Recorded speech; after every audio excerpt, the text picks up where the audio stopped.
UFC 300 is tomorrow. And I think with this monumental event occurring, it's time we take a look back. Dana White bought the UFC with his business partners for $2 million. They were in extreme debt. So when him and his business partners bought the UFC, all they got was the name. Everything else had to be sold by the previous owners so that they didn't go bankrupt.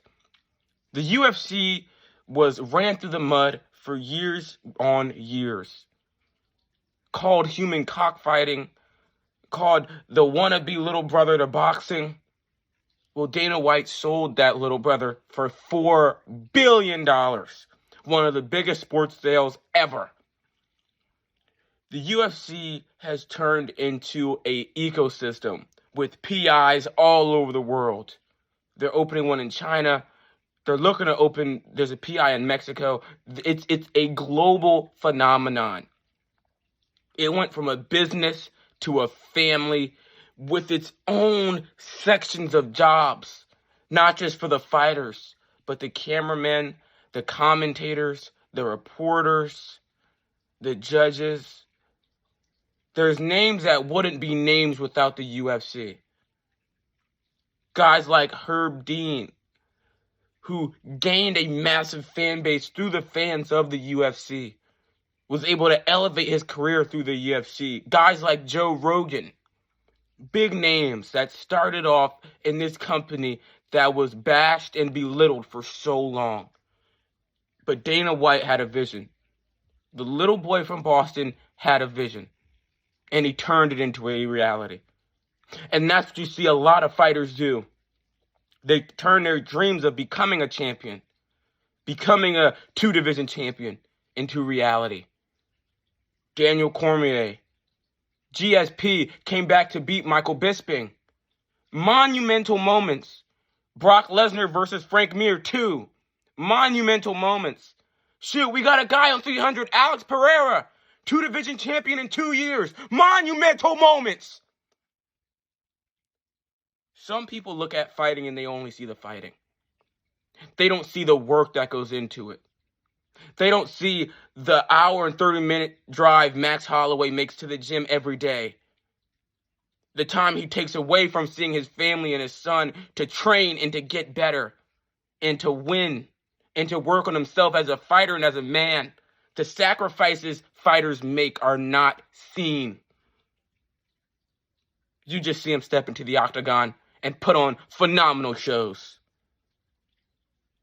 When you're watching UFC 300, I want you to think about what it took for these fighters to get here.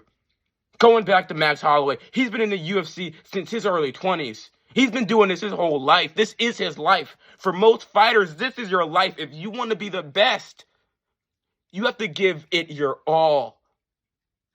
That's what separates the champions from the contenders.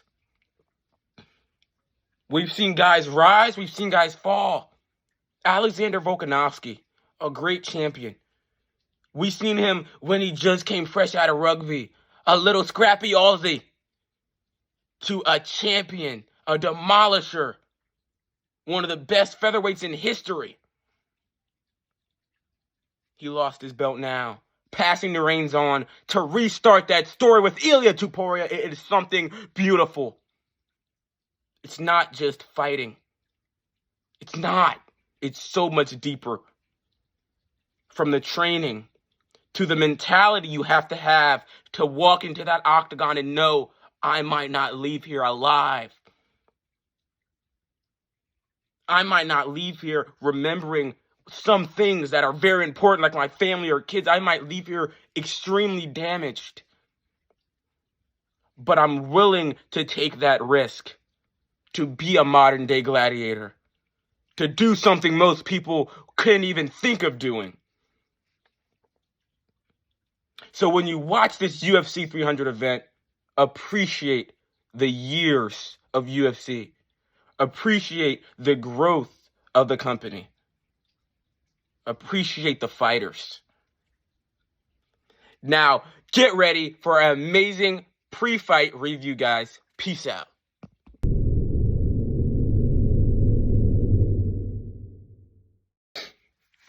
The next fight we have up is in the lightweight division. This fight is a head turner. We see Charles "Do Bronx" Oliveira facing off against Arman Tsarukyan.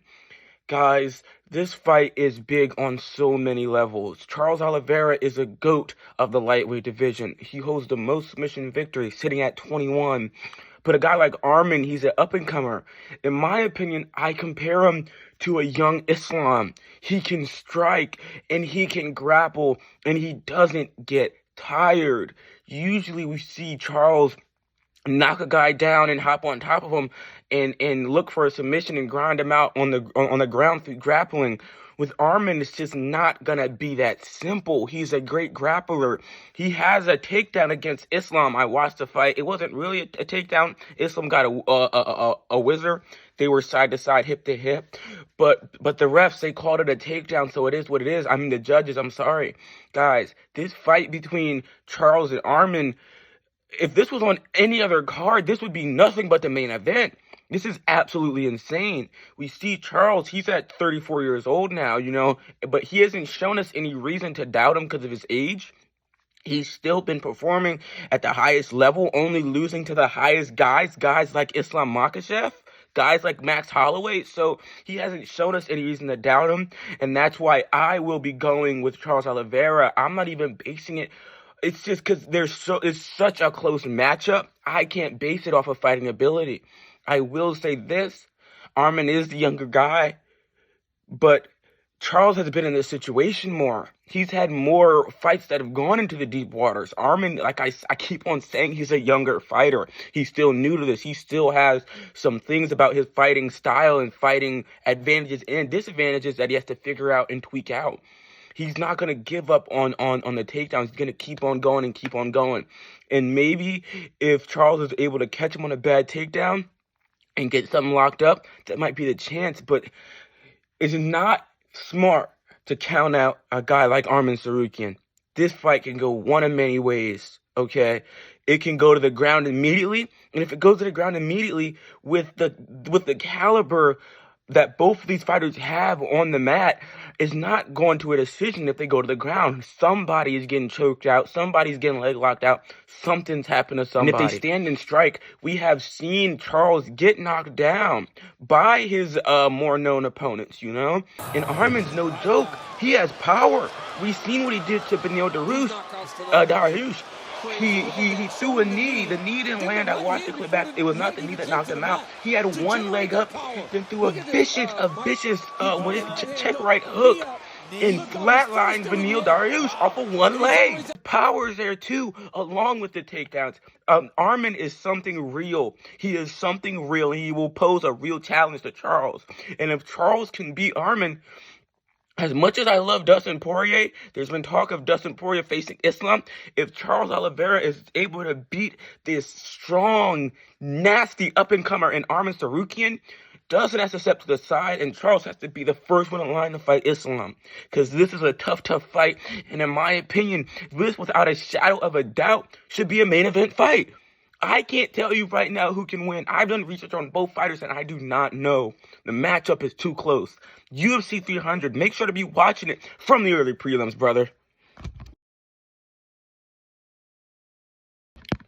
Now, we got Justin, the highlight reel Gaethje, facing off against Max Holloway.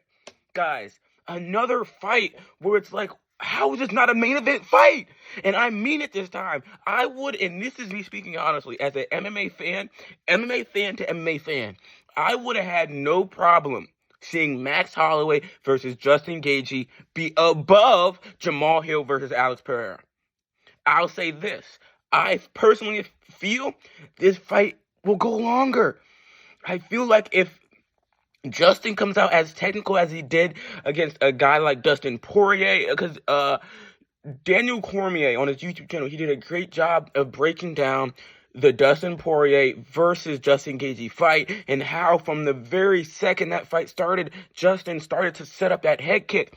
And when he noticed it didn't knock him out the first time, he started to adjust things and adjust things. Justin is so much more technical. Now, the question is, will he bring this technical fighting to UFC 300 against Max Holloway, or will he go back to the slugfest type of Justin Gaethje that we've grown to know and love, where it doesn't look like he has any real purpose out there rather than to hurt his opponent? Justin did say that, though. He did say prior to the fight, hey, man, I'm looking to get something stopped by doctor stoppage, right? I'm trying to win off a doctor stoppage. And then he went as far as to talk about breaking Max's bones. So we might get a Justin that's going out there to hurt, and isn't as calculated. And with an experienced veteran and former champion like Max Holloway, it's not that simple. Yes, he's coming up in weight, but it's still Max Holloway. His fight against Dustin Poirier, yeah, he lost when he came up to lightweight, but he didn't lose bad. It wasn't a bad loss. From what I've seen in that fight, he was getting caught in the beginning. He was getting hit in the beginning. But once you got to the latter rounds, you've seen, oh, Max was letting Dustin tire himself out. And now he's going to unload because he sees that Dustin's trying to rest. He's going to get the shots off. So he wasn't getting beat. He was being critical. He was thinking about the long run. And in that, he gave up a couple of rounds and sadly lost the fight. However, against a guy like Justin Gaethje, he's not going to get tired. So I don't think that Max is going to have that same approach. Because if you let Justin Gaethje wail on you, he'll wail on you for the first round, for the second round, for the third round, for the fourth round, for the fifth round. If there was a sixth round, he would do it for the sixth round. This guy doesn't get tired. He's a wrestler at heart. We don't get tired. We condition. So that's not going to happen. This fight is another fight that's going to be absolutely crazy, too crazy to call it. Most of these fights on UFC 300, when you're betting, if you bet, you're betting on who you like more. And I feel that's the truth. Especially the main card, you are betting on who you like more. Do you side more with the highlight reel, or do you side more with Max Holloway? I feel like Max Holloway, back in the day, he was a crazy striker like Justin Gaethje. But after he lost his belt, he kind of fell off into the mist. He didn't fall off. He kind of just took a step back and did his own thing. He became more calculated. He became more precise. He became better at cutting angles. He became better at setups. He became better at defense. He grew as a fighter. And now he's taking all that time that he was out of the limelight, and he's coming up to lightweight. And if he can take off Justin Gaethje, an absolute dog, Justin Gaethje has 12 fights and 12 fight of the night bonuses. Justin Gaethje has 12 fights and 12 fight of the night bonuses. Justin Gaethje has 12 fights and 12 fight of the night. He's never got a fight night bonus. This guy is a dog. If Max Holloway can come in there and take out Justin Gaethje, this is something for the ages. And the question then becomes, does Max stay at lightweight? Does Max go back to his division? When there's options as a fighter, you feel amazing when there's options. Because you're not constricted. You can do whatever you want. This is a big fight for Max Holloway, and even a bigger fight for Justin Gaethje, because most MMA fans would say Justin Gaethje should be fighting Islam. He beat Fiziev. He proved that he's not a gatekeeper. And then he goes out and knocks out Dustin Poirier with a head kick second round. And then when you've seen how precise and how it wasn't just a fluke, it was something that he's been working on, and you wonder, and no disrespect to the BMF belt, why the flippity flop is he fighting for the BMF belt? You know, that's what you wonder as an MMA fan. Why isn't he waiting to fight Islam? Well, Islam only fights when Islam wants to fight. There was an opportunity for them to fight. I forget when, because we all know Islam, nobody's fighting during Ramadan. Kyrie could barely even hoop during Ramadan, let alone a fighter fighting. Come on now, a camp during Ramadan? Come on now. That's why they offered Islam a fight before Ramadan. He didn't take it. There was supposed to be something set up. It didn't happen. Sorry, I'm going on a tangent, but this fight is a door to so many opportunities going on in the UFC.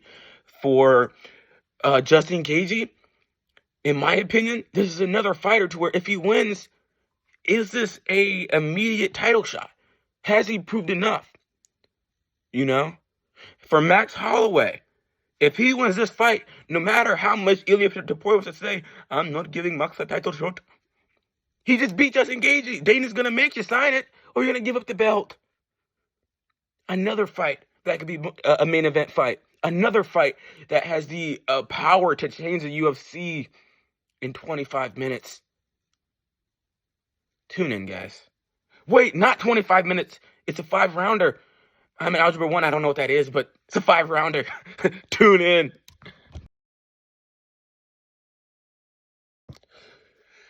This co-main event is so big for the UFC. It shows how much the UFC has grown from just Chuck Liddell, Tito Ortiz, Frank Mir, Brock Lesnar. These guys, a very American audience, a very American group of fighters, to a worldwide sensation. Zhang Weili facing off against Yan. I'm just going to say Yan. I don't want to disrespect her. Her last name is very complicated. I'll say Yan X. Her last name is very hard to pronounce. Yan Xiaonan. Apologize for that. I sincerely do. That's besides the point. The point is that this fight is showing how much the UFC has grown. The first time ever, 2 Chinese female fighters will be facing off for the belt. Weili is the first ever Chinese women's champion. She is a dog. She gets fighters, she gets their leash, and she takes them on a dog walk through New York Central Park. Okay? I want you to go and watch her versus Amanda Lemos. She had over 14 minutes of ground control to Amanda's 0. She had 200 some significant strikes to Amanda's 24, I think. She is a absolute dog. She is the epitome of a warrior. She is a epitome of what it means to be an all-around, rough, grimy fighter. She's trained grappling with guys like Henry Cejudo. I know that name doesn't hold up anymore after what Merab did, but she trained with him before what Merab did. She can grapple. She can be on the ground. The one flaw I noticed about Weili is that she's a round counter. What I mean by that is she'll go out and she will do everything in her power to beat you those first 3 rounds. And then the last 2, she kind of cruises. But in those first 3, she exhausts her gas tank. In my opinion, she's still a dog. By exhausting her gas tank, she is still taking you down and beating you up. We all seen her crazy back fist against Shevchenko. You know? She can pull things out of the bleep, out of thin air. Yan is another great fighter with great endurance, who's good at setting up those angles and good at getting off those counter shots, and she has a little experience on the ground. She is a hungry fighter. They're roughly the same age. They're both hungry, but Yan hasn't had that championship feeling yet. She's a hungry fighter. She feels she deserved this. She earned this. And this is the first time where Weili doesn't have her country behind her. She can't look for the support of her country in the crowd, because those flags aren't just for you. They're for Yan also. So she has to win this for herself. This is for not her country. This is for herself. I believe she can do it. She's a great fighter. She was one of the first female fighters that I seen live, and I said, wow, this is crazy. The way she was dogging her opponent, this is crazy. It's crazy work, what she does. And Yan is no different. And Yan is looking to come out and prove that she's no different. She's looking to come out and prove, hey, she can do it. I can do it too. I can do it better. I can do it to a champion. If Weili does win, the thing that I would do, hey, she's defended her belt. Let's talk about moving up. That's what I would say. That's where I feel like she's going. I feel like she's been begging for that shot to move up, to fight for another title, to be the second ever 2-division champion for a woman, first ever Chinese. Another fight that could be a main event, it's a co-main event, works just as well. She's a hell of a fighter. Yan is a hell of a fighter. It's going to be a hell of a fight. You know I'm going with Yan. Without a shadow of a doubt, I'm going Sorry, my words are misconstrued. Without a shadow of a doubt, I'm going with Weili. Without a shadow of a doubt. She's one of the first fighters, female fighters, I fell in love with. Her style, her game, her technique, her perseverance, her strength, her power, her takedown ability, her grappling ability, the warrior spirit she gives off when she's in there, her kicks, her feints. It's all amazing. It's all amazing. But this is not going to be in a walk in the park. Jan will pose a challenge. I feel like Weili can defeat her.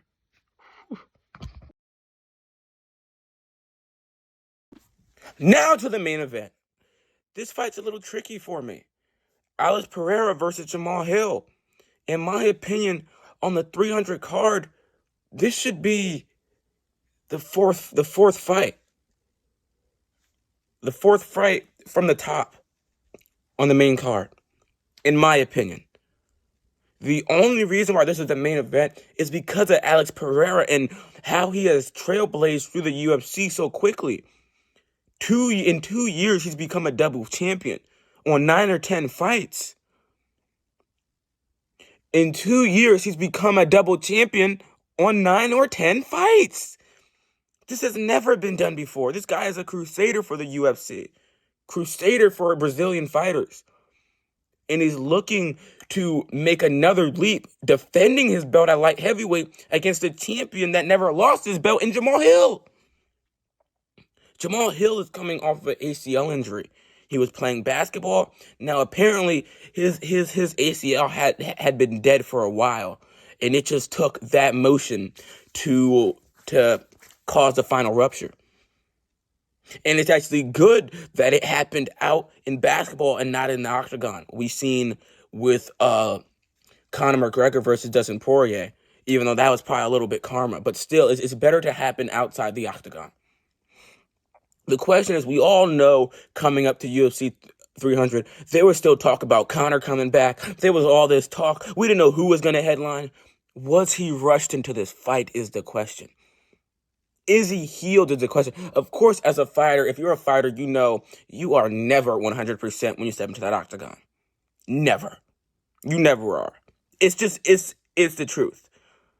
Now with this is a different type of being 100%. Because this is, bro, are you even healed? Are you even healed? Were you rushed into training camp? Did you take this under pressure thinking that you might not get a shot again? You know? Or is Jamal cool?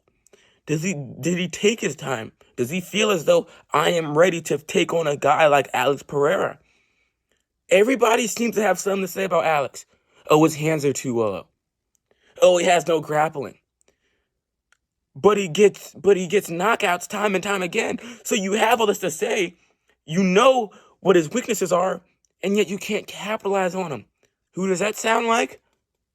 Khabib. You could be fighting Khabib 5 rounds. You know each round he's going to run out there. He might throw a couple punches, but he's taking you down. You know this months before your fight with him. You have months to train. You get in there, you know what he's going to do. He still does it, and he still succeeds. Alex Pereira, you know his hands are going to be low. You know he can't grapple. You know that when he sees his opponent's hurt, he leaves his chin up and starts to throw these wild combinations. And yet nobody has been able to capitalize off it. And I think Sweet Dreams Hill is the guy. I do. I feel like he is too crisp as a striker to take something like that from Alex Pereira. To see Alex open up like this and not capitalize off it. And I'm sure there's been many before me that have said these exact same words.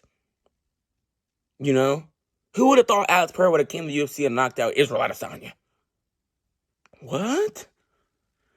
So it's crazy talk, especially when you have these bigger guys, because they tend not to grapple. Jamal Hill said he's not going to grapple him. Jamal Hill could easily. Jan Blachowicz took down Alex Pereira. You think Jamal Hill couldn't?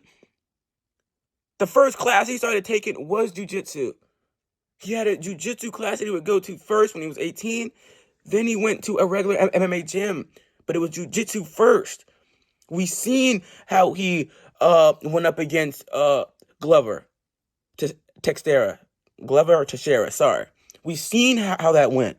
We know he can go into deep waters. I personally seen John Blauschwitz write out Alex Pereira for a round. And Alex couldn't get up. Now, of course, with time becomes growth. And with Alex's coaches being somebody like Glover Teixeira, he has to have improved. But come on now. Even then, Jamal said he's not going to take him down. Jamal said he wants to beat him where everybody thinks he's this god at, which is the striking. Because of the injury, I will say this. The longer this fight goes, in my opinion, the more it leans towards Alex Pereira. And we all know why. His leg kicks. His leg kicks are crazy. I'm not a true MMA fighter, so I can't really break down everything about his leg kicks. All I know is that they're vicious and they don't stop. They're vicious and they don't stop. Jamal is lead leg heavy sometimes. Okay? He's lead leg. When he fought Thiago, he came out literally like Conor McGregor, like planted hard in the ground. You're already coming off an injury. He's probably not going to do that this time. I'm just saying that's something that he came out with. So the more he's taking those kicks on an already injured leg, going back to the fact of did he have enough time to recover? Yes, he posted an Instagram video joking about how everybody thinks the fight's going to go and it's him getting kicked in the leg and backing up and being scared. But brother, you can joke all you want until you're in there. You know? We don't know. Wow, so we. I'll never know. You don't know how those kicks are going to feel until you feel them in the octagon. And who knows? Jamal might actually be able to capitalize off of Alex. You know, the last time Alex faced a very crisp striker was Sean Strickland, and Sean Strickland is a hell of a fighter. I'm not comparing him to Jamal Hill in the slightest. I'm not even going to go there. I was going to go there. I'm not even going to go there. This fight is just so hard to pick apart, and it's like every day. One day I go Alex, but most of the days I do lean towards Jamal Hill. I feel like he's a more well-rounded fighter in my opinion. The only thing about Jamal is that I watch some of his fights. When it gets to these crazy encounters where both guys are just in the pocket and they're throwing, you know, some fighters look to circle out and reset and not engage in those. I have literally seen Jamal Hill leap into those. When I mean leap, I mean he leaves the mat, like he leaps into those altercations. You know? But he's also able to eat a punch.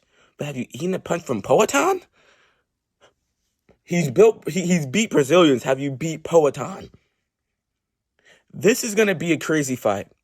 This is another fight where, in my opinion, it's based off who do you like as a fan? Who do you like more? That's how I feel about it. However, I'm a huge Alex Pereira fan. But I do my research for these videos, and the more research I did, the more I leaned towards Jamal Hill. If Jamal Hill wasn't coming off of an injury, without a shadow of a doubt, I would take him over Alex Pereira. If he wasn't coming off an ACL injury and I wasn't worried about him coming back too soon, without a shadow of a doubt, I'm taking Jamal Hill. Because he's a better fighter. Alex has been shown to be able to get hurt, to get knocked down. Izzy did it. What makes Jamal any different? Jamal's great in clinch situations. Up against the cage. You know? Jamal is great in those crazy encounters. Johnny Walker. If you have not seen Jamal's Johnny Walker KO, take a cartoon, go watch it. Pray for John. I prayed for Johnny after seeing it. That was a crazy knockout. He has power in those hands. He got him tatted on his chest, for God's sake. This UFC 300 is something great. It shows the well-roundedness of the sport. For God's sakes, Cody No Love Gamrot is starting off the early prelims. In Figueroa, 2 former champions starting off the prelims. Make sure to watch it. Please.